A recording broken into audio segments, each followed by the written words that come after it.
everyone, and welcome back to another episode of What the Forensics. My name is Rebecca, and I am joined here again today by my wonderful co hosts, Nicole and Journey. This week, Nicole is going to be telling us all about the case of Gabby Petito. So, just before we get started, we just want to leave you guys a reminder to leave us some reviews or comments wherever you're able to, like YouTube, Spotify, Apple Podcasts. We love hearing what you guys like or even don't like about our podcast, although that one hurts a little bit more. And it just helps us figure out what you guys want to hear more of. Also, please make sure your apps are auto downloading our episodes, as some systems like Apple have stopped doing that. We've noticed a really positive difference in our downloads lately. So, thank you guys so much. Keep downloading, keep listening. We're so grateful for you. And finally, just give a like, subscribe, and a follow wherever you can on our socials or if you wherever you listen. It really means a lot to us and really helps us keep doing this and get to have conversations with you guys every couple weeks. So before we get started, I would also just like to note that we have a listener's discretion, as we do have detailed descriptions of domestic violence and suicide throughout this case. So, with that being said, I'm going to pass the mic on to Nicole so she can lead us in the discussion of Gabby Petito's life. Yes. So I don't have a lot on before everything kind of went down. There's been kind of a renewed fascination or interest in her case recently. I think at the time of her recording, there was a documentary posted on Netflix about the case and the crime and whatnot. So that kind of reamped everyone talking about it and are seeing it on social media. But I remember it kind of playing out as it was progressing back in 2021, but never really delved further deeper into it. So I'm looking forward to sharing that information with you guys here, especially since I think both of you haven't seen the documentary, which I do recommend watching. But going further from that, Gabby Petito was born on March 19th, 1999, and grew up in Blue Point, New York. While she was in high school, she had some mutual friends with Brian Laundrie, and he was 1 year her senior at the time. Well, I guess at all times he was 1 year her senior. And she had graduated high school in 2017. I had no idea she's our age. Yeah. I had no idea. Crazy. Like I thought not that like 1995 is significantly older because it's literally not. But I thought she was like a few years older. Yeah, than no. us. Yeah, same. Wow. She's our age. Wow. Not to age us, Crazy. airing it out online too. But yeah, our age. And when I heard that too, there's always a little bit of like selfishness when you see a birth date similar to yours. I was like, oh, she was born a day after me, kind of thing. Like a year Yeah. before me, but a day after. So I'm like, wow, we are so close in age. But the two of them began dating in March of 2019. And by the sounds of it, they were like an ideal couple in the eyes of their friends and others. Like just from the outside, they seemed to be the perfect image of a couple. And one day they sat down and they just decided to plan their life together. And this planning resulted in them driving down to Florida. Brian's parents had just bought a house in Florida, so they drove down and they moved into his family's home with them. Her mom and friend remember Gabby starting to feel a bit uncomfortable living with them at the time, and it sounded like Brian's mom wasn't really a fan of how much time Gabby was spending with Brian. I don't know if it was a little bit of that like mother jealousy, like she's taking my son away from me, that kind of thing, but there were some discussions about her just not really loving the situation, and it wasn't really what she had expected. At one point, Gabby's mom got a letter, in the mail, which had indicated that Gabby's address or like mailing address had changed back to the house in New York from where she was living in Florida. And this was like the Laundrie's address in Florida. And so when she questioned Gabby about this, Gabby had said that she had never personally changed the address on any of her documents, but she did believe that it may have been Brian's mom that made this change. Oh, so she was like quite overbearing on Ugh, okay. It seemed that way. It seemed that way from what I could gather. Gabby and Brian would later get engaged in July of 2020 while out on a camping trip, and this seemed to come as a shock to many people. Her parents found out about this engagement through a Facebook post posted by Brian's mom. So, Oh, no ring. Brian never spoke to Gabby's family, father or stepfather, seeking approval. No wedding date was set. It was just this was something they talked about, and then this was an engagement that happened. Yeah, it just seemed That's very quick. textbook abusive relationship. Yeah, keep that in the back of your mind. A friend of Gabby's recounted that from the outside, like I'd previously kind of mentioned, Gabby and Brian seemed like a loving couple when around other people. But when she was alone with her, it felt as though Brian was fairly manipulative. And Gabby would express how she was upset with how Brian spoke to her and how he treated her. But he would be very quick to shower her with a bunch of love and a bunch of gifts after being not so great to her. yeah, that is textbook abusive. Yeah. Yeah, that's love bombing. Yeah. Yeah. So keep that in mind as we progress. Gabby also then began working part time, spending more time with her friends and kind of away from Brian. And at this point, it seemed to at least to her friends that he began to visibly get a bit more possessive over their relationship. And it was at a point where the friends were like, oh, I can actually pick up on this now. It's not just hearing it from Gabby. And so one of the friends, once it was kind of picked up on that, Brian was really needing to spend more time with her, kind of isolating her away from her friends and family. It wasn't long after this that Gabby and Brian had purchased a Ford Transit van and they had planned a 4-month long cross country road trip living the van life while they explored the country as well as national parks. And their plan was to document their travels online. Gabby had decided that she wanted to make kind of a career out of this at the time and earn some income through this vlogging. She knew it wasn't going to be an easy task, but she was up for the challenge anyways. And her mom always had described her as being like very headstrong and set out to accomplish whatever it was that she wanted to do. So she knew it was something that Gabby could strive towards and accomplish. But it also seemed that Brian wasn't particularly thrilled about the idea, but he just kind of like went along with it anyways. Like, yeah, whatever, that's fine. So in July of 2021, after visiting Gabby's parents in New York, her and Brian left in the van and began their journey across country. For the first month of their trip, Gabby posted about their travels on her Instagram and the beautiful sites they explored. And I will say her Instagram is still active. So you can still see all of the pictures, all of the posts, the times, Oh, dates, wow. whatever. And things kind of took a turn on August 12th of 2021. This was 41 days into their trip, and a 911 call was made where the caller reported seeing a confrontation between two people and witnessed a gentleman slapping a girl, and that the two of them were running up and down the sidewalk where he proceeded to hit her. The pair then got into their van and drove off. And so police in Moab, Utah were dispatched and they spotted the van. They saw it swerving over the center line and then hitting a curb. And so the police did pull them over just to see what was going on. They were able to match the van and the license plate to this van that they were following. And they also just weren't positive if they were intoxicated, what was going on, why they were kind of all over the road. And in body cam footage that's been released, Gabby, throughout the entirety of it, is seen visibly upset and crying. She has a couple marks on her face and her body, which the police do point out in the body cam footage. And Brian is seen with a couple scratches on his face.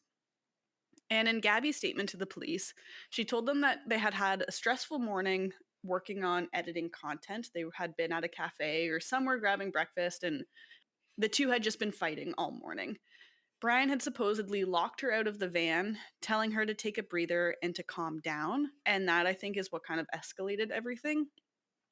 And Brian shared that Gabby had her phone in her hand, and as he was trying to get her to calm down, she had kind of hit him with it in the face, just under the eye. And when speaking with police, Gabby admitted to being the first one to hit Brian. Like, she admitted to hitting him first, saying that she was lightly or jokingly slapping him a couple of, not jokingly, but like slapping him a couple of times when he had kept telling her to shut up and like to be quiet. And when he was trying to tell her to calm down, that's when she would hit him in an attempt to get him to stop. And so his reaction was grabbing her arm and showing a bit of force back. And when asked if Brian had hit her, Gabby had shared that he had forcefully grabbed her face in a heated exchange. And their explanation to kind of why they were swerving was that Gabby had said that she was the one that distracted him while he was driving. Like, she was trying to get him to do something or whatever. So she was kind of slapping his arm, which led to the distraction. But they were also speeding, and it just seemed like a very chaotic encounter. Like, it just was kind of one thing after the other. In the report, Brian had told police that the two of them both suffered from mental health conditions, and neither of them were taking medication for it. And Gabby did share that she was really struggling with her OCD on that day. And so a part of why that fight had happened was the state of the van was really bothering her, and so she was trying to work with her OCD, which was frustrating Brian, which kind of escalated everything, and it led to a bit of a meltdown. Or not a meltdown, but just heightened emotions. The whole time in these body cam footages, like I had kind of previously mentioned, Gabby appeared visibly distressed and crying while speaking to the police, and she was brought to sit in the back of the police car while she was being questioned, whereas Brian was kind of just shooting the shit and joking with the cops, laughing outside of the van while they were taking his statement and questioning him. So even at this point, to me, looking at that was a stark difference between how they treated the two. And like, yes, they provided air conditioning, I guess, in the back of the car for the police car, but it just to separate the two makes sense. But to throw Gabby then into the back of the police car seemed like a bit of a strange thing. I don't know. And it just kind of progressed from there. The police concluded that there were no significant injuries reported and that the situation was more of a quote unquote mental health break than a domestic assault. And they also noted that Gabby was the primary aggressor in this situation. So the officers decided not to press charges and no arrests were made. And so in the body cam footage, you can hear the cop saying, like, well, we could charge Gabby with assault, kind of like physical assault or domestic assault, but we're not going to do that. We don't want that to happen. You guys don't want that to happen. Like, we're just not going to file any charges. But they did tell them to separate for the night. So that was kind of their solution to it all. And one of the cops you can hear saying too, it's like, well, we can separate them for the night, and then if they find their way back to themselves tomorrow morning, that's not on us. That's kind of their own thing. Yeah. And so with this recommendation to separate the two of them, one of the cops says to Gabby, he's like, you know what? I know of a local place you can spend like $5-10 for a warm shower, get cleaned up, kind of decompress. And she was given the van for the night. Brian was escorted by police to a motel with AC, TV, all of the fun stuff, and this is supposedly a motel for domestic violence survivors. So my question Interesting. my question is, why are you leaving this petite female alone in a van To in fend for herself. to fend for herself? Why not provide two motels? They can be separate motels and give them both a place to sleep. Why is it just one and not the other? What was the decision? Why was the decision made to do that? Yeah. Which is something that I don't think we'll ever really know. But after this incident, Brian is said to have flown home to Florida to get some supplies and then supposedly sort out stuff with a storage unit. And I guess it was to presumably save some money for like the rest of their trip. And Gabby had stayed back in Utah to edit some of the videos for her YouTube channel. in some of the like vlog content. How come flying home to Florida was to save money? That's an Like, excellent question, Journey. you're spending so Mm, much money to quote unquote save money. yeah. Excellent question. Considering his family's also in Florida, why not just get them to handle it for you? Make a couple Yeah. calls, they can clean out the stuff for you. Why do you need to go home to do that? Right. Yeah. Great question. Mm-hmm. Mm-hmm. You'll notice there are just odd inconsistencies throughout the story. But a week after being pulled over by the cops, Gabby had posted their first YouTube video titled Van Life Beginning Our Van Life Journey. It's about an 11-minute video, I believe, on YouTube. And, they're seen smiling, laughing, kissing, having a great time. And you wouldn't really expect anything other than a happy couple traveling the United States. It does a very good job portraying their relationship in a positive light. Yes, which I think social media does wonders for. Like everyone tries to put forward their best self and it really masks what may actually be going on. Yeah, it's a Um really good example of like cognitive dissonance in this situation where they just had this huge fight mhm. and now she's like, "No, we're fine because look at how happy we are. Look at like it's not all bad because we have these beautiful moments of love, I guess." Exactly. And even on August 12th too, so the day that all of this was happening, she posted twice on Facebook, or not Facebook, sorry, on Instagram. She posted they were at, where was it? The Arches National Park, as if nothing was going on, nothing happened. But I did notice that the photos were just of her. Like you do see Brian throughout her Instagram posts every now and then, but these ones were strictly photos of herself, which I thought interesting. Mhm. And I don't know if this was posted in the morning, kind of when she was doing all of that admin stuff for her channel and for the up and coming vlogs, or if it was after. I'm not positive in that regard. But she was posting on that day as if kind of nothing really happened. But a few days later, while Brian's in Florida and Gabby is still in Utah by herself, she supposedly had reached out to her ex boyfriend at the time. And they had just kind of gotten caught up over the phone and chatting about life and whatnot. And he does recall that near the end of their conversation, she had kind of alluded to the fact that she had this plan to leave Brian, but by the sounds of just her voice and how she was telling him, he kind of felt as though Gabby wasn't entirely sure how Brian would react to this news, and it almost seemed like there was some hesitance and some almost fear in what the outcome could be. Yeah. Um, That makes sense. yeah. So on August 25th of 2021, so a couple days after the August 12th incident, Gabby posted a set of pictures of herself in front of a mural of a monarch butterfly in Ogden, Utah. And this was also a day where she had FaceTimed her mom because throughout the entirety of the trip, she had been FaceTiming her friends and their parents just to get caught up and keep them in the loop, I guess, of everything. Because as parents and family and friends, I could see how it could be scary to have your 22-year-old, I believe she was at the time, traveling middle of nowhere at times with her boyfriend. Yeah, Um, they're doing a 4-month road trip. Like, I can imagine, I mean, because they rented a van, wanted a van life, they're obviously living in the van, mhm, just stopping on the side of the road. Yeah, I would be concerned too if I had a daughter doing that. I would let her go, but I'd be yeah, concerned. yeah. And so the mom was like, the family was very active in checking up on her and like talking to her and just seeing how she was doing.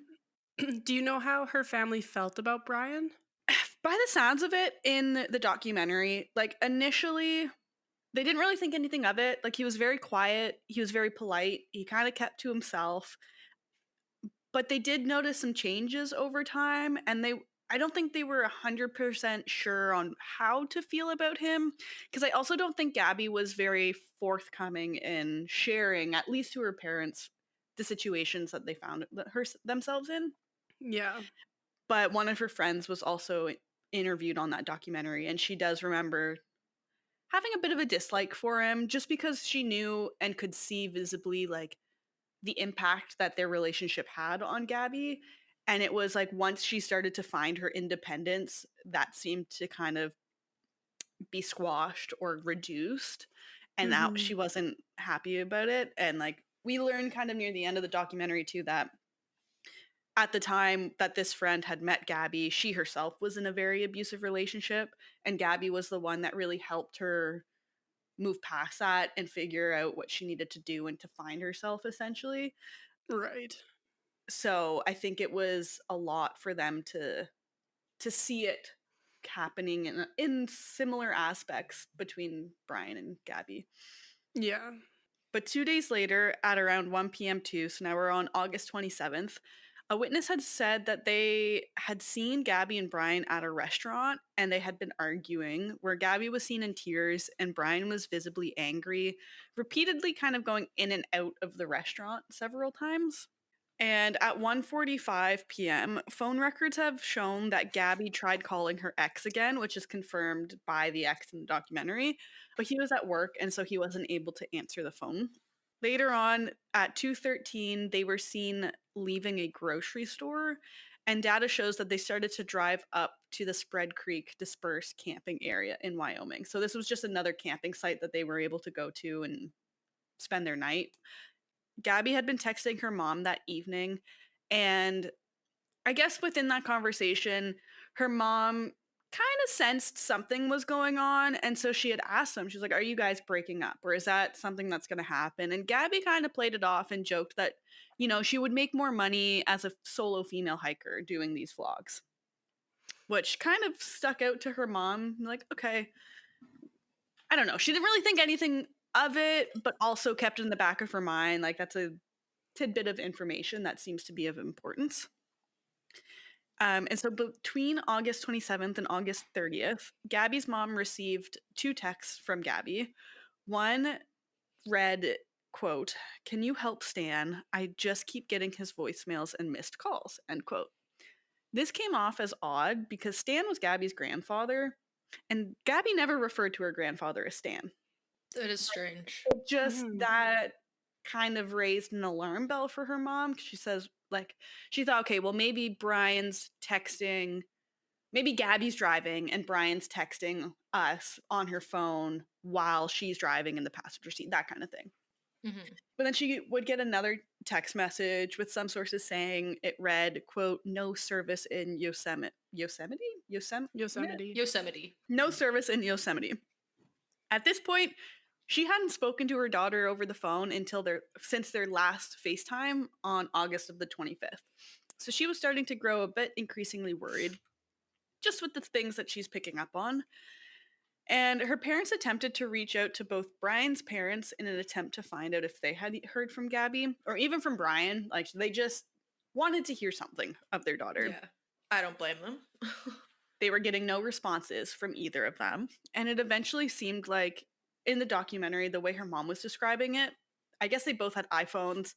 The first few messages were going through as an iMessage, no Blue. response. They were going through as blue. And then all of a sudden they were going through as orange, or not orange. They were going through as green, or they weren't going through at all. So Yikes. her mom was under the impression that Brian's mom just blocked them and their phones and just stopped all form of contact between the two of them. Damn. Like Gabby's dad was even reaching out to Brian's parents and Brian's father. Essentially, it got to a point too where they were saying, "You know what? We're going to the police. We're calling the police because of this," and they still heard no response. And to me, as like a parent, if I had another parent missing their child who would soon to be my daughter-in-law, I would feel the need to respond back. I would feel the need to help maybe respond, like look or search. Um, Mhm. and if someone were to tell me we're going to go to the police, that would cause alarm bells to go off for me. Yeah, especially if your son can do no wrong and like whatever, or you know what he's capable of or whatever, you're probably going to want to stop them from going to the police and kind of Yeah. be like, no, no, everything's fine. Like I heard Let's from work it out them. without the Yeah. police. Yeah. Exactly. Yeah. Keep that in mind. So on September 11th, after not hearing from Gabby since late August, her mother decided to phone the police, unsure of really what to do, and she called the police in New York and she reported Gabby missing. So in the documentary, it has like the 911 phone call, and the mom essentially is like, I don't even know if I should be calling you police or like what police I should be calling, but I don't know where Mhm. my daughter is. We haven't seen her. She's not answering us. She went out camping, but like we haven't heard from her since whatever. So the police in New York got a hold of the police in Northport, Florida, where Gabby was supposedly living at the time with Brian and his family. And so police in Northport, Florida went to the Laundrie's home to investigate and ask questions the day later in the day that Gabby was reported missing. So this is still September 11th. And while at the home, body cam footage shows that the Laundries, they did open the house and they did tell police that Brian was at the house, but that's all they were going to tell them. They had told the police they were already in contact with their attorney, excuse me, and they weren't going to say anything further on the matter. That's suspicious. To have already lawyered up before the police get to your house. That seems kind of sus. Okay. Yeah, like what do you know? Yeah. What do you Yeah. know? Right. And so then for the police, because they can't really they can't get much out of them, they go back to their car in the body cam footage. You can see them going back. They recall the New York detectives, see what they want them to do, because he's like, I really don't know what I can do and what the jurisdiction's allowing me to do. And he's like, the circumstances are that he's home, she's not. Their van is in the driveway. Their Ford Transit van is in the driveway. It's registered to Gabby, but her parents are telling the police that it's registered, or sorry, his parents are telling the police that it's registered to the both of them. Kind of, what do you need from us? So they then go back after a little while on the same evening to ask a couple more questions around like 9:45ish at night. And again, they continue to refuse to tell them anything. They just continued with, you know what, my attorneys have told us not to say anything. We're not going to say anything. Brian sure is home, but he won't speak to you. We're not going to speak to you. But the police ended up seizing the van, given that it was registered in Gabby's name. So it wasn't, they could, like, it wasn't attached to Brian in any way. So they were able to seize the van. I love that the parents tried to claim that it was registered to both of them, but like the police literally have access to those records. Right? Yeah.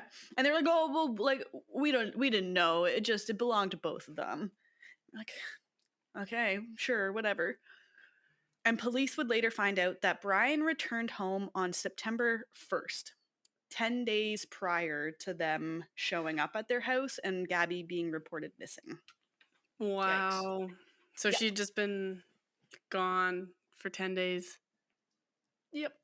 The whole time her parents were trying to get a hold of their parents, asking where she is, what they know, not knowing. They had no idea Brian was home at this time too. Yeah. Ugh. Yeah. I'm feeling rage towards Brian's That- parents. The text about Yosemite, was that within the 10 days that August he was 30th. actually home? August 30th. So August 27th to August 30th are when those two text messages came in to her Mhm. mom. Ah, And then he was home in Florida September 1st. Wow. oh yeah, Yikes. something's a ugh. Yep.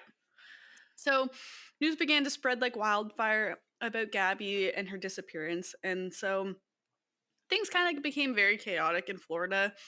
You had the media, you had protesters, you had like residents in the area, you had just community members literally swarming the Laundrie's house. They were picketing, they had signs, they had everything you could name, questioning them. And there's a video in the documentary of Brian's dad putting like a little no trespassing sign on their sidewalk or on their lawn. And they just went about their day-to-day life as if nothing happened. And they still continued to not cooperate or tell the police anything. Jesus. Yeah. Wow. And so Gabby's stepdad ended up flying out to Wyoming to support law enforcement in their search for Gabby because at this time she's still missing. Like, media's kind of been pulled away and is like, where's Brian? What's Brian doing? Like, something else is going on. Where's Gabby? But he really wanted to get his hands or his feet on the ground and actually search for their daughter. So, has Brian been seen at his family's home, or do they just know that he's quote unquote there? He's just known to be there, quote unquote. Okay, Yeah, but from they my don't understanding. Okay, they haven't actually seen him there. Yeah. Okay. And I don't know if I don't believe the police had tried to interview him. I don't know. It just seemed very strange and just kind of going off of the parents' word. Yeah, because why wouldn't the police be like, "Kay, the girlfriend of this guy is missing. Can we talk to him? Yeah, they've had altercations. We have a warrant to talk to him or something. But I guess with the I don't know how it necessarily worked out, but since they had already lawyered up and they were like, well, Brian's not going to speak to you, we're not that's not going to happen kind of thing, or we're not going to speak to you without a lawyer present. Which is completely within their right, but should still at least have the chance to be face to face with him to confirm he's there. Exactly. Yeah. Be like, "Okay, fine, I'll talk to you with a lawyer." Yeah. So Yeah. I don't know the logistics behind it. Maybe they did see them, maybe they didn't. It didn't seem like people were seeing him through and through. It was just much of the family that they had been seeing. Right. With the stepdad now in Wyoming supporting law enforcement, they were searching in the Grand Teton National Park and the Bridger Teton National Forest. And an officer in the area overseeing the case and the search basically called up an FBI agent and had been in contact with him and being like, you need to get your ass out here because of one, the media presence, and two, we need to find this girl, essentially. Yeah. And I think because of the media presence, that was largely in part to why the FBI joined their search. And I think it classifies as a federal case because they've crossed state lines, have they not? True. Yeah. Yeah. So FBI ended up getting involved, helping out with the searches. Yeah. And the FBI's report is online too. It's 400 pages of this case file. So it's in the source links if anyone wants to go through those. But during this time, while the search for Gabby continued, Brian's family are said to have gone on a camping trip together in DeSoto National Forest. Oh, family bonding. Yep. So the parents, supposedly Brian's sister, nieces and nephews, the whole family had gone. And just that sounds like a good time to get their alibis together. Yeah. Right? And on September 13th, so this is 2 days after Gabby had been reported missing, Laundrie's parents inform police that Brian had left their family home to go on a hike in the Carlton Reserve in Sarasota County, Florida. They fully believed he was coming back, though. They said, you know what? He went in with a backpack. He went in with camping supplies. We just thought that he was going for a hike. The next day, a car parked in the reserve, or the Sarasota County Carlton Reserve. There was a car that was reported that it had been there for a period of time, parked in the parking space, and the plates were run, and it turned out to be registered to the Laundries. After learning that the car had been ticketed, the Laundries decided to go pick up the car, drive it back home, and informed law enforcement the park where it was found was one of Brian's favorite hikes. He had supposedly, like I had said, taken a backpack full of camping equipment and told his parents he needed to let off some steam with all of the media frenzy. So he went on a hike. Why would they move the car? They just were like, well, it's ours. It's ticketed. I'm just going to bring it back home. I don't want it possessed. How's Brian going to get home? Yeah, right? They just took his only mode of transportation. That is an excellent point and a big inconsistency to this case.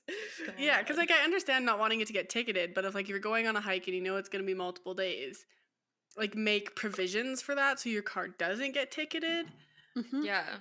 or have someone drop you off and pick you up. Like that's weird. That's weird. Mhm. Mhm. Mhm. I'm so glad you mentioned that. On September 17th, this is now 6 days after she was reported missing, someone had called in asking for a welfare check to be conducted at the laundry's home, and the caller was worried that something was going on inside the residence and was worried that maybe a possible overdose had happened to the gentleman in there because he Oh. hadn't seen him for a while. And I don't know if this is just smart on the caller's side of getting in to even see if getting law enforcement in to see if he's even there, or if Yeah. it was actually a concerned neighbor. I That's Yeah. so don't know. fair because stating they want a welfare check and it's like an overdose, if they don't get an answer, they have reason to go inside. Exactly. Yeah. So yeah, don't know if that was intentional, but the neighbor was smart to say that Right? anyways. Yeah. It's also wild that it's been 6 days since Gabby had gone missing, and somehow the entire Laundry family had managed to plan a weekend getaway. Like, I would like to Yeah. know if that had been planned already or if it was like a last minute thing because that's so quick and so weird. And I don't know exactly when it happened, but it was sometime in between Brian getting home on September 1st and September, I don't know, 17th, let's say at this time. So it is still Okay. about 2 weeks, but even still, this 2 week period, Brian comes home alone from a supposed 4 month trip Yeah. without his girlfriend and no questions, no anything. And they just go for a little last family hurrah. Like, why are you all getting together? Did his family, like the cousins or whatever, ever come forward and be like, oh, like when we asked Brian about Gabby, he just said they'd broken up and gone their separate ways and we didn't think anything of it? Or have they kept pretty quiet? The only thing that I saw was of Brian's sister.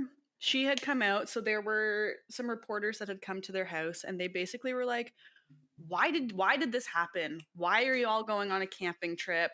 What do you know?" And she's like, "Look, we are cooperating, like herself, the sister and her husband were cooperating the best that they could. Their parents were not telling them anything either. They were keeping them in the dark. They were not giving them any information. It wasn't discussed, it seemed like, at their little camping trip away. Weird. So I think it was just ignored while they were Yeah. gone. Like, they just didn't talk about it or bring it up in conversation. Mhm. By the sounds of it, I don't know. I only am going off of the word of his sister. Okay. Yeah. Yep. Crazy. So, shortly after this welfare check, the Laundries decided to report Brian missing. Their attorney had contacted the FBI, letting them know that they wanted to talk to the police about their son's disappearance, but they also stated that his whereabouts were unknown at the time. Hence This, disappearance. Yeah. Yeah. Like, we don't know where he is. He's disappeared. We don't know where he yeah, is. we don't know where he is. That's what that Just word means. let's reiterate ourselves 3 times. Yeah. A little redundant, but okay. Yeah. So, this is the first time Brian's family spoke with investigators in detail, and so a search warrant was executed. Their house was searched with his car, the one that was driven back from the park in Florida, as well as a hard drive had been seized. And they found a note written by Brian's mother, addressed to Brian, with a little section in quotations or in brackets saying "burn after reading" written on it. That's suspicious. They didn't burn it. Didn't burn it. Yay. So the note essentially said, this is so wild to me. The note essentially said that Brian's mom would do whatever she had to do to bail Brian out. No matter what it was, Brian's mom would be there to support him. There's quotes along the lines of like, if you were to end up in jail, she would bake him a cake and put a file in it so he could help escape, kind of thing. And even going to say, if you need to dispose of a body, I will bring you a shovel. Wow. Like, I hate Okay. parents Mhm. like that. like you are so like it's not a healthy family, not a healthy relationship between them. It's just not good. Yeah. People shouldn't murder people. Yeah. Don't protect murderers. Yep. And like I can only imagine if my, if my brother were to be in some shit like this, my mom would be putting the case file together to hand to the police. Like she would literally be putting all of the facts. She's like, this is so wrong. Here, you can have all of this information, police. Get this man in jail. Yeah. Like, I So to understand, like, standing up for your son and, like, supporting them and stuff, but there's definitely a healthy way to do that and an extremely unhealthy way to do that. And I she is agree. so far into the unhealthy way, it's not even funny. I agree. I agree Boy mom. completely. Boy, mom, Yeah. literally. Ooh, I hate Crazy, it. I hate it. crazy boy mom. So yeah, now a week later, we've got like a week after her disappearance is reported missing, or Gabby's reported missing, excuse me. On September 18th, the search for Brian began, and this was done throughout the 24,000 acre Carlton Reserve, where his parents said they believed he went earlier that week. So It's the a area big search is area. a huge search area. And to make matters worse, the area had also experienced weeks of rain prior to this.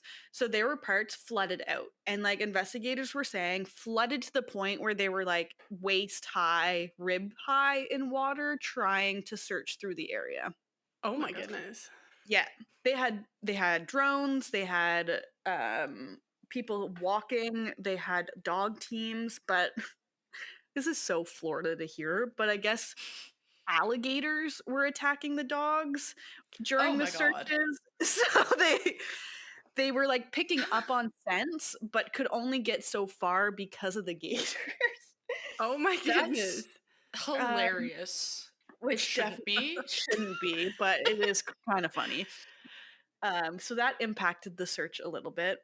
And during the initial search, Brian wasn't found. And it should be noted at this time that while Brian was a person of interest in Gabby's disappearance, he was not wanted for a crime necessarily, according to the police. They Mm. weren't working a criminal investigation at the time, they were working two missing person investigations. Yeah. But that being said, on September 19th, so a day after the search for Brian began, remains were found near Grand Teton National Park in Wyoming at Spread Creek, kind of in and around the area of where their van and the two of them had previously been seen. They had found a female that closely resembled Gabby, lying on her left side in a fetal position, with burn marks on the ground as if someone tried to start a small fire. Sorry. Her boots were off and they were placed next to her body. And at the time, it appeared to the investigators that the scene had been staged because nothing about it seemed very natural. Mm. The remains were later identified as Gabby's, with the initial manner of death determined to be homicide, stating she died of blunt force injuries to the head and neck and dying by strangulation.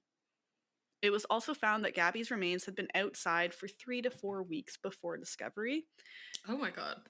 Yeah, which, if we do a little bit, we're September 18th, a couple weeks beforehand.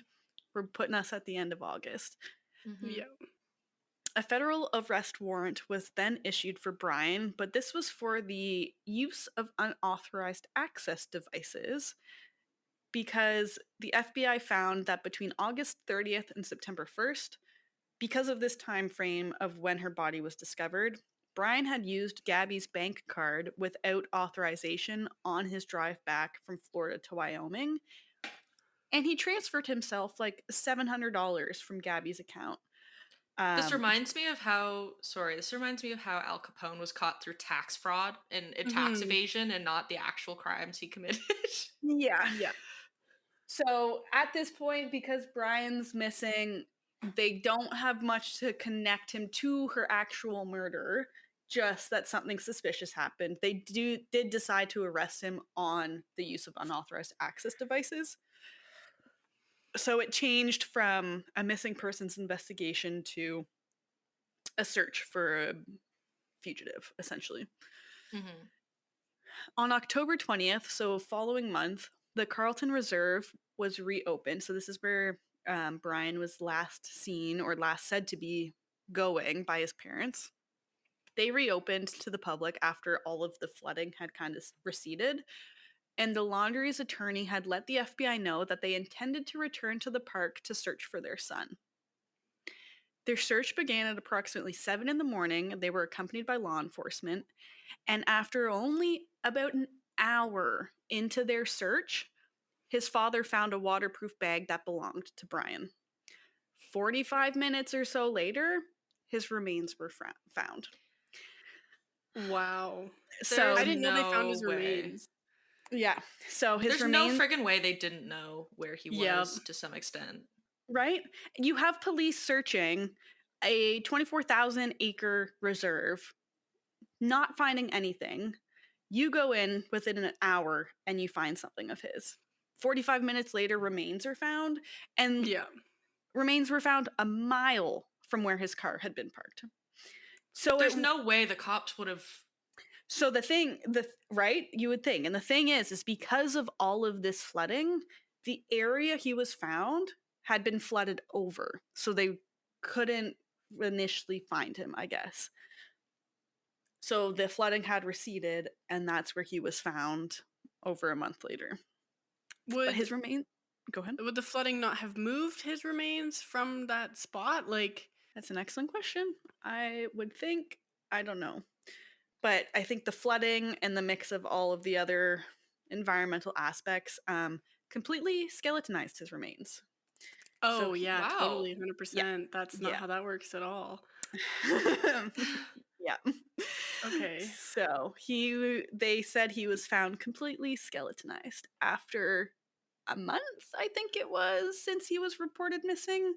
How's that possible? Whereas Gabby was left out in the open 3 to 4 weeks and still appeared to be like a human. Like obviously decomposing, but she wasn't completely skeletonized. Uh-huh. I don't know. I don't understand it, but Was it it was confirmed that those were his remains? yep. So the Okay. Sarasota ME, he concluded that the remains were Brian's, and they were confirmed via the skeletal remains, skeletal reconstruction, and dental records, supposedly. And he died of self-inflicted gunshot wound. Could, I If see there's a I see the gears turning in your brain. if there's a forensic professional out there that can maybe enlighten us on how a decomposing body reacts during a flooding, that And would how In be Florida? in Florida. yeah, that would be really helpful. Were there any like marks on his skeleton that like maybe gators were eating him? Like Yeah, I was wondering body that doesn't too. just like if gators are attacking dogs, how is there a full skeleton left of this man? And Yeah, how and is then it in if they were responsible for it, there would be like obvious marks on the skeleton. yeah. And like Mm-hmm. I don't know a lot about flooding, but I feel like I can piece together enough to think that his body's not going to stay in the same spot if the water is like waist high. Mm-hmm. Like Mm-hmm. bodies float when they're decomposing because they're filled with all the gases and shit. He's not just going to stay there. Mm-hmm. We should reach out to Meredith and see what she says. We really should actually because she's from Florida too. She's from Florida. She may know. Yeah, we'll have to send her a message Yeah. because it just it doesn't make sense. It doesn't line up. No. Hey guys, it's Editor Journey. I was just popping on here to let you guys know that we did reach out to Meredith with Suncoast Forensics. She clarified that Florida is a brutal, hot, and humid climate.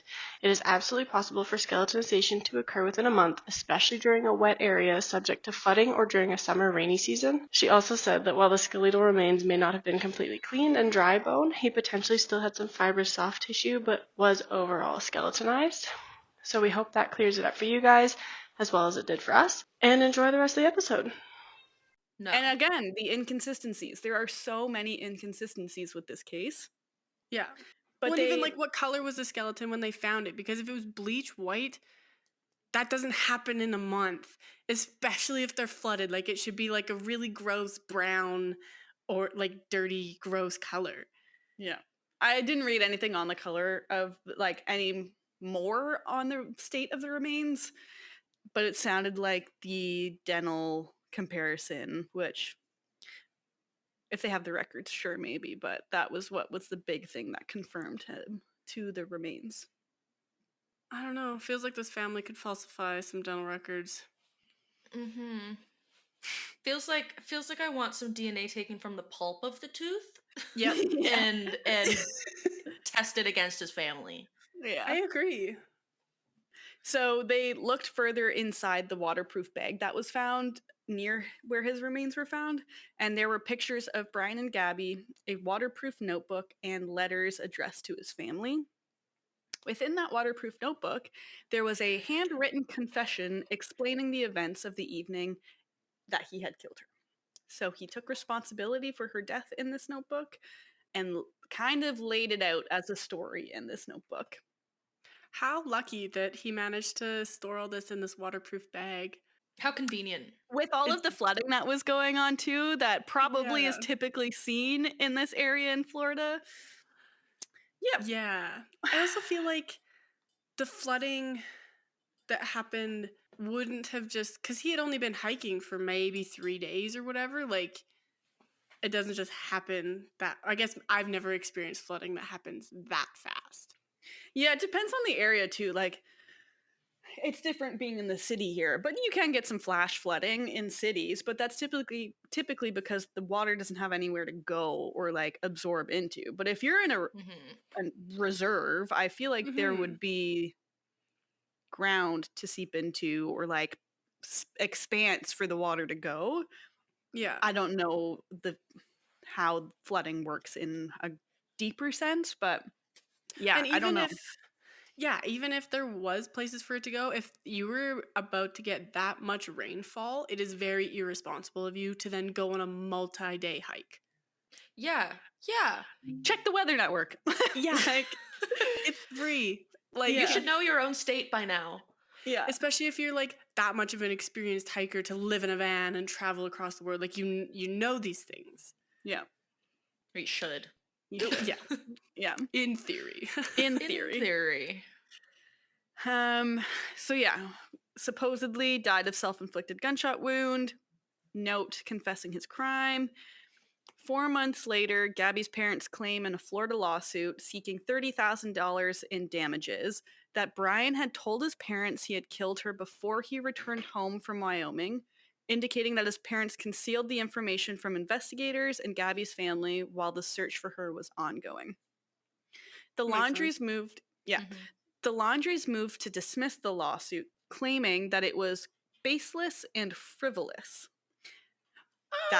That being said, I would like to note, now that we have the FBI intel and data that they gathered, they were able to take a look at his phone call records and see what was going on around that time. So they found out that on August 27th, after Gabby sent the message to her mom about making more money as a solo female hiker, this was done at around 7:15 p.m., they also noted that files had been moved around on her hard drive at around 8:30 p.m., placing her supposedly alive or doing something on the hard drive. The following day, they then see pictures on Brian's phone showing that he left the Spread Creek area for a hike, many of these pictures being of various animal bones he had found throughout the hike. So it was a shift in kind of what the content was that he was taking photos of. It had gone from like scenic stuff to like skulls of animals he was seeing and ribs and whatever. At 1:20 p.m. on the 28th, he calls his mom, which lasted for just about under an hour. An outgoing phone call from his dad's phone is then seen made out to an attorney. Brian, his parents, then call back and forth until about 3:30 p.m., and his parents then wire a $25,000 or around there to their lawyer, to a lawyer. That is not in the slightest suspicious at all. At all. At all. At all. Wow. That's Yep. crazy. Yep. As he's hiking, Brian was sending texts to Gabby's phone, which was located and pinging up back at the Spread Creek area. On the 29th, Brian was picked up by 2 separate cars at different times, and he ended up hitching back to the Spread Creek area where the van was, and the messages on Gabby's phone weren't read until he got back to the van. Oh. Needless to say, a Florida judge denied the motion to dismiss the lawsuit, and they allowed it to move forward. Yep. I don't blame them. Good on the judge. Yeah. That's crazy. So, jump forward to June 2022. The contents of the notebook found near Brian's remains were released to the public, which I have all of the photos. They were released on the FBI website, so I'll put them in the source links as well. In it, he claims that the 2 of them were trying to make it back to the van on their hike before it got dark in the Spread Creek area, and hence the name. There is quite a large creek that traverses this area. And all of a sudden, I guess he heard a splash and a scream. The temperatures in Utah had been said to be dropping in the evening. Very warm in the day, very cold at night. And Gabby was supposedly in agonizing pain, but couldn't tell him exactly what hurt.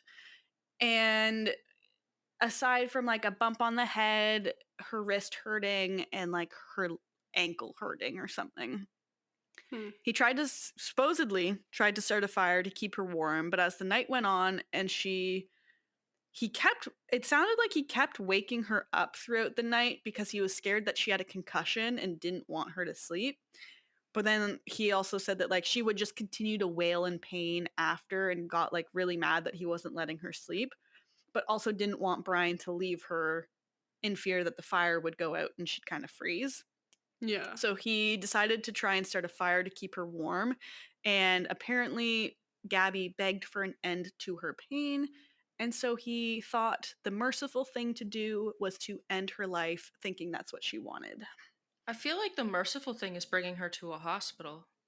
Yeah. Like painkillers? Reading the notebook made me so mad, in the sense that you can, like, if you are semi-familiar with very non-healthy relationships and the tactics used by certain people, you can pick up on the way he's trying to like shift his words and shift the narrative and whatever. Yeah. And the note details how after the fact he rushed home to spend time with his family, and that he decided to end his life, quote, not because of fear of punishment, but rather because I can't stand to live another day without her, end quote. Like, one, shut up, actually. Yeah. I'm sorry, Yeah. but no, Like, I'm I not don't going to have any believe that, sympathy. actually. Like, Yeah, highly doubtful. yeah. And he ends the note saying, quote, please pick up all of my things. Gabby hated people who litter, end quote.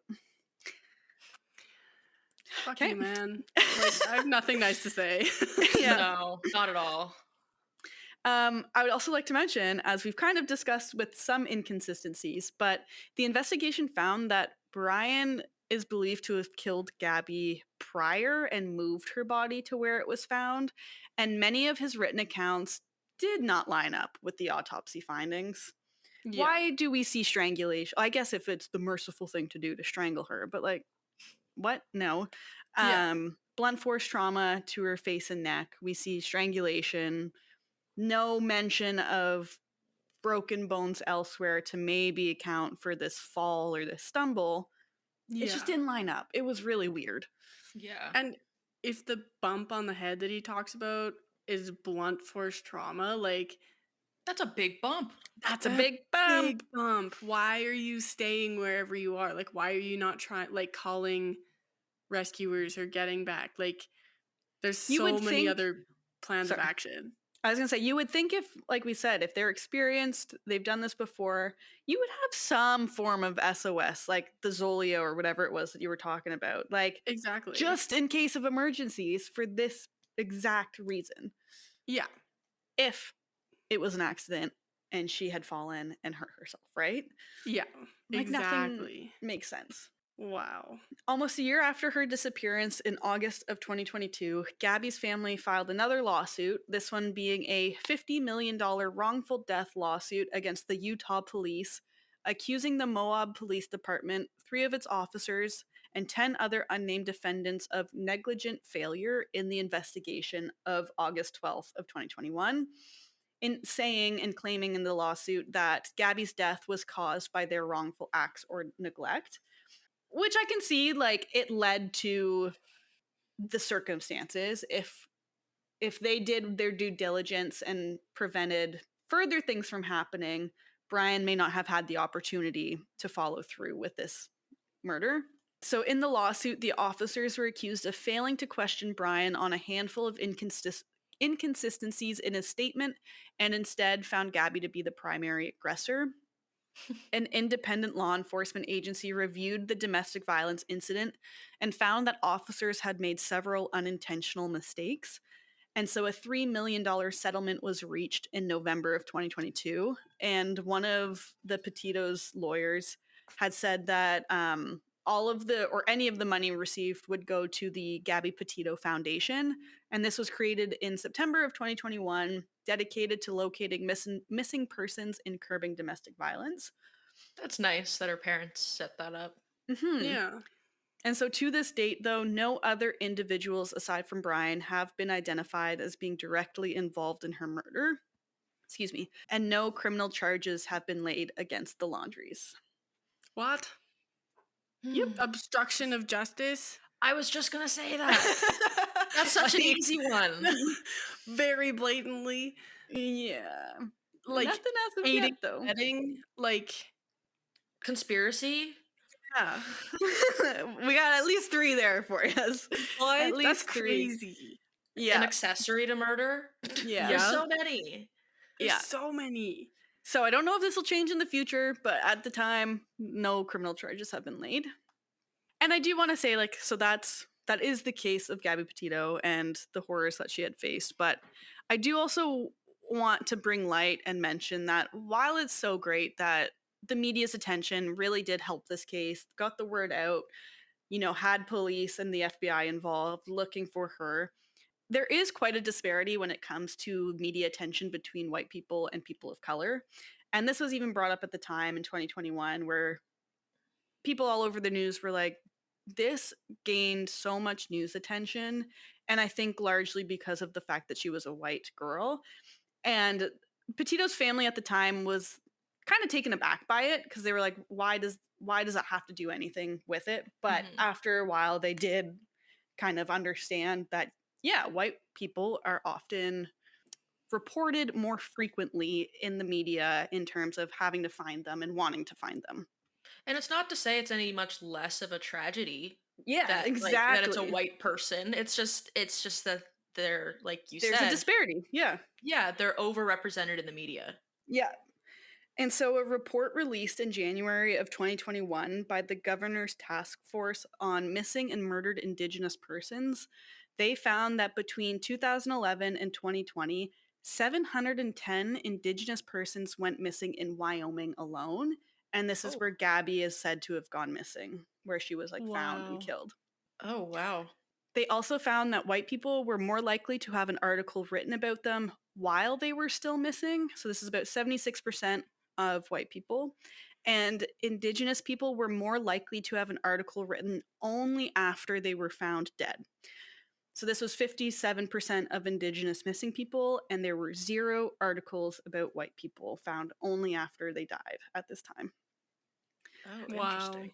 Additionally, a September 2020 report from the Violence Policy Center found that in 2018, Black women were murdered by men nearly 3 times more than white women, and their deaths weren't reported nearly as regularly.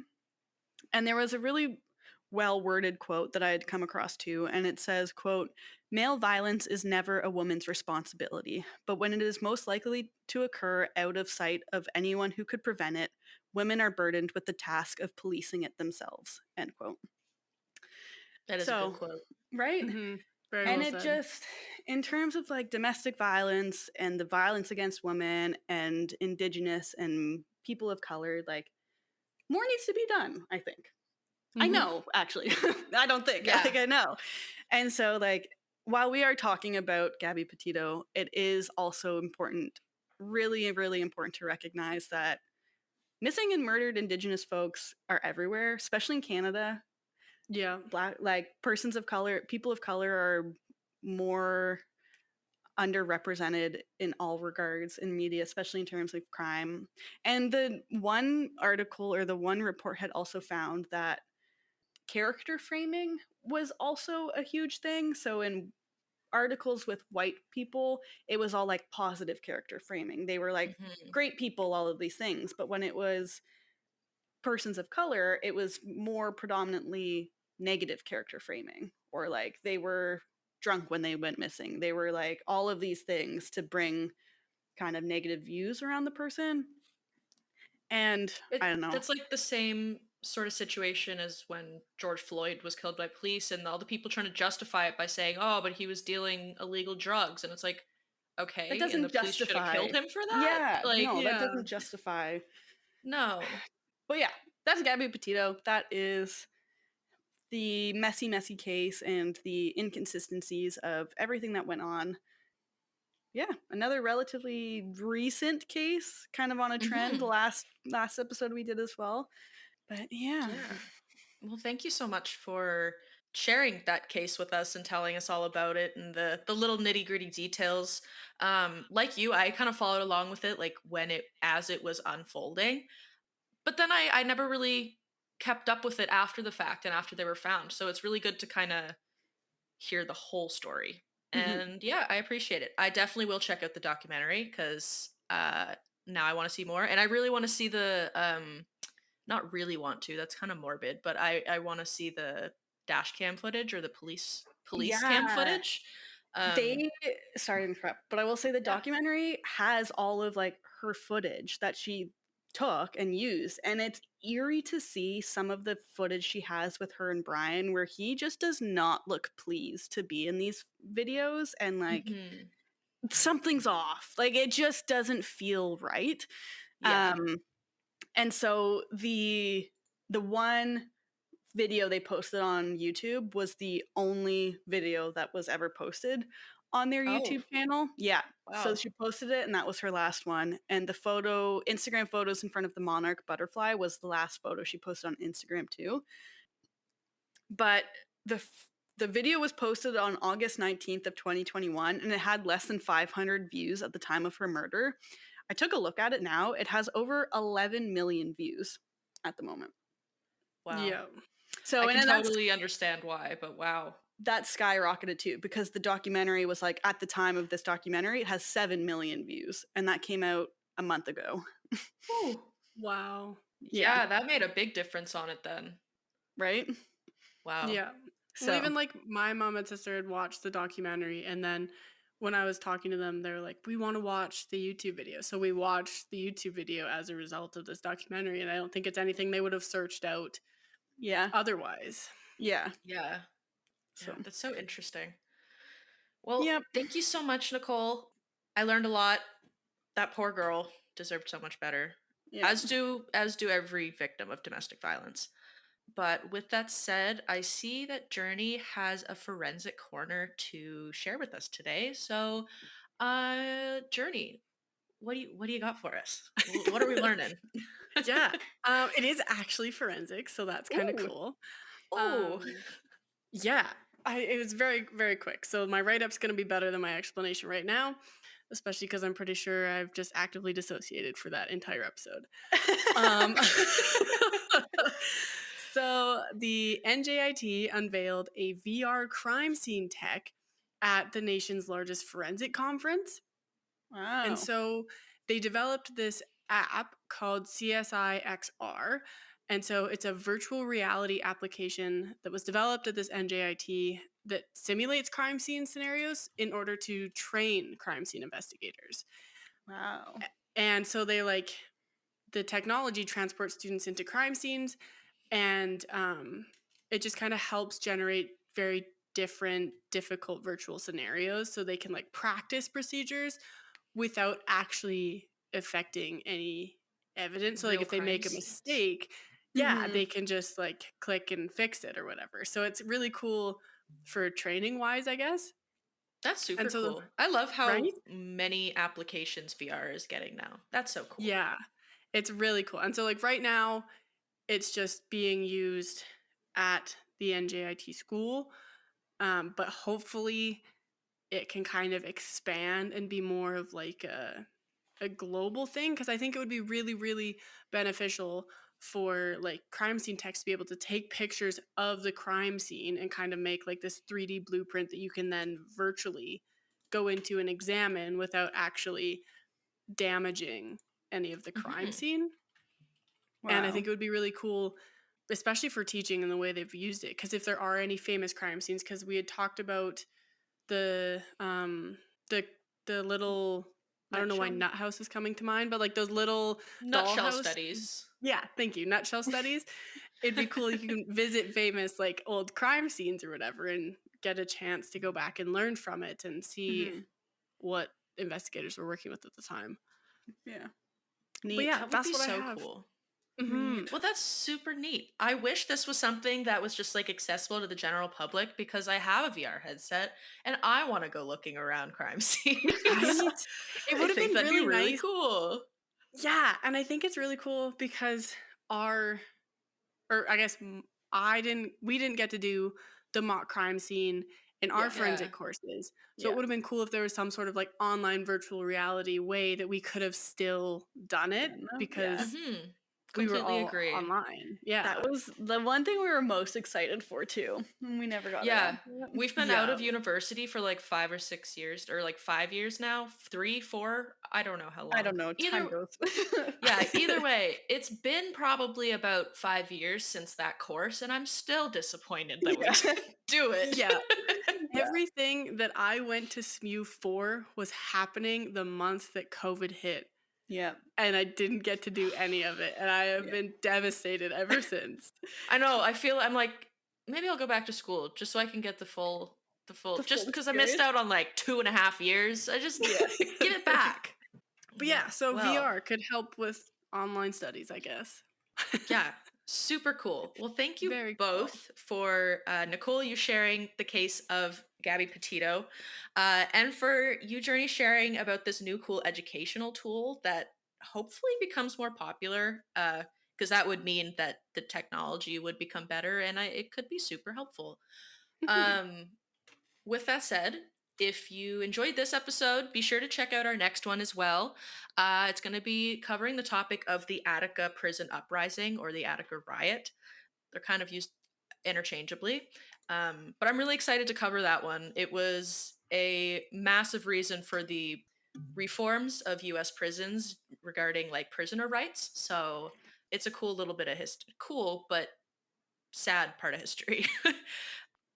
But anyways, if you guys enjoyed this and want to find us on social media where we post the Forensic Friday content that Journey had spoken about, and also where you can just find updates on the podcast, you can find us on Instagram, YouTube, Facebook, and TikTok, all at What the Forensics. Or head to our website, whattheforensics.ca. We call it our one-stop shop for everything forensics. We also have a contact form there where you can email us. Someone recently reached out and we were all super excited about it. So definitely don't hesitate to reach out with like case suggestions or just to say hi. We love it.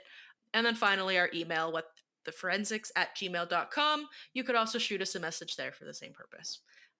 With that said, this has been another episode of What the Forensics. We hope that you learned something new today, and we'll see you next time. Bye. Just a reminder to everyone that we are not professionals in the forensic science field. We are just interested in forensics and want to share what we are learning with our listeners. We're trying to give you the most accurate information, but we are human and can make mistakes. Thank you so much for listening, and we hope to see you next week.